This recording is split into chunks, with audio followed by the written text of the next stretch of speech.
চুপ করে কিন্তু থাকবে না, যেখানে অসুবিধা হবে বলবে। মাত্র 6টা প্রশ্ন এখানে দেওয়া আছে, একবারে তো সমস্ত প্রশ্ন করা যাবে না উত্তর। আমি পুরো একেবারে পরিষ্কার করে দিচ্ছি, তারপরে 1 2 3 4 করে বলছি। আমি করে দিচ্ছি তোমাকে, প্রশ্ন খাতার মধ্যে আছে, কোনো অসুবিধা হবে না। পরিষ্কার করে দিলাম। 1 নম্বর প্রশ্ন ছিল 2 পূর্ণ 2 এর 4 কে অপ্রকৃত ভগ্নাংশে পরিণত করতে হবে।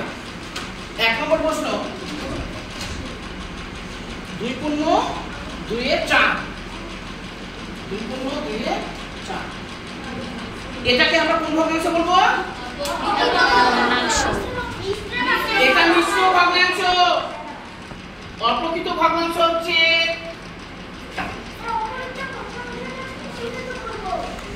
হর ছোট লব বড়, হর ছোট লব বড় ভগ্নাংশকে আমরা বলছি অপ্রকৃত ভগ্নাংশ।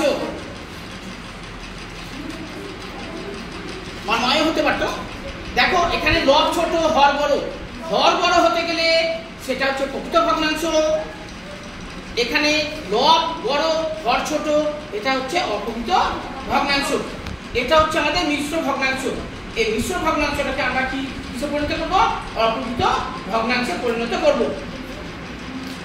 এখানে দিদি কি করব?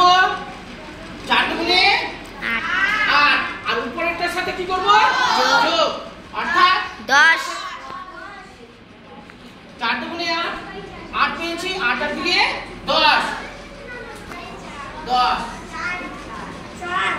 দেখো এখানে আমরা এটাও রাখতে পারি, আবার যদি মনে হয় যে ছোট করে দেবো সেটাও কিন্তু করতে পারি। বোঝা গেছে? এবার 2 নম্বর প্রশ্ন ছিল 540.6।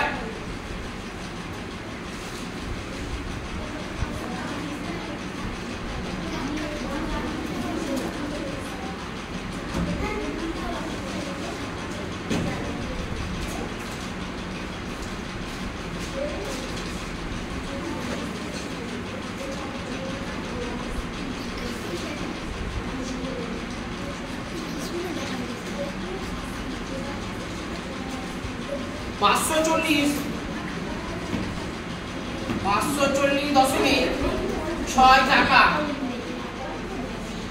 সমান সমান কত টাকা কত পয়সা। বোঝা গেছে? কত টাকা কত পয়সা। আমি এর আগে তোমাদের বলেছিলাম দশমিকের আগের ঘর, অর্থাৎ এই যে 540 আছে এটা কিন্তু টাকা, পুরো হচ্ছে টাকা, আর দশমিকের পরে যে সংখ্যা থাকবে সেটা হচ্ছে পয়সা। পয়সার ঘর আমরা দুটো ধরি, দশমিকের পরে দুটো ঘর হচ্ছে আমাদের পয়সার জায়গা। দেখো এখানে কত আছে? 0.6 আছে না? 0.6 আছে, 6 এর পাশে কিছু আছে? কিছু নেই, মানে কত আছে? 0 আছে না? অর্থাৎ এটা হচ্ছে 60 পয়সা। বোঝা গেল? এটা হচ্ছে 60 পয়সা, অর্থাৎ 540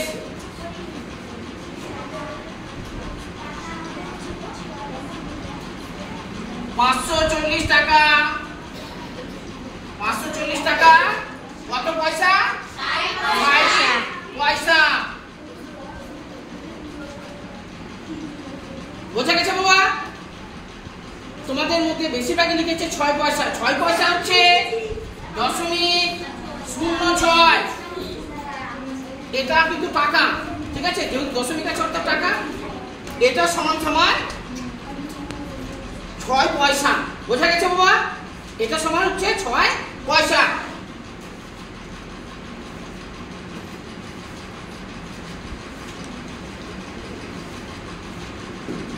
এবার 3 নম্বর প্রশ্ন ছিল একটি বিন্দু দিয়ে কয়টি সরলরেখা আঁকা যাবে? উত্তর হবে অসংখ্য। একটি বিন্দু দিয়ে কতগুলো সরলরেখা অঙ্কন করা যাবে? অসংখ্য।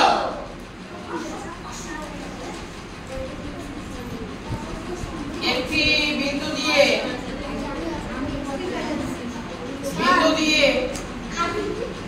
একটি বিন্দু দিয়ে অসংখ্য অসংখ্য সরলরেখা সরলরেখা সরলরেখা আঁকা যাবে, আঁকা যাবে।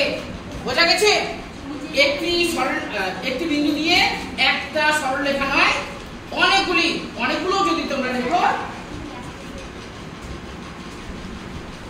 একটি বিন্দু দিয়ে একটা সরলরেখা নয়, অনেকগুলো সরলরেখা বা অসংখ্য সরলরেখা আঁকা যাবে।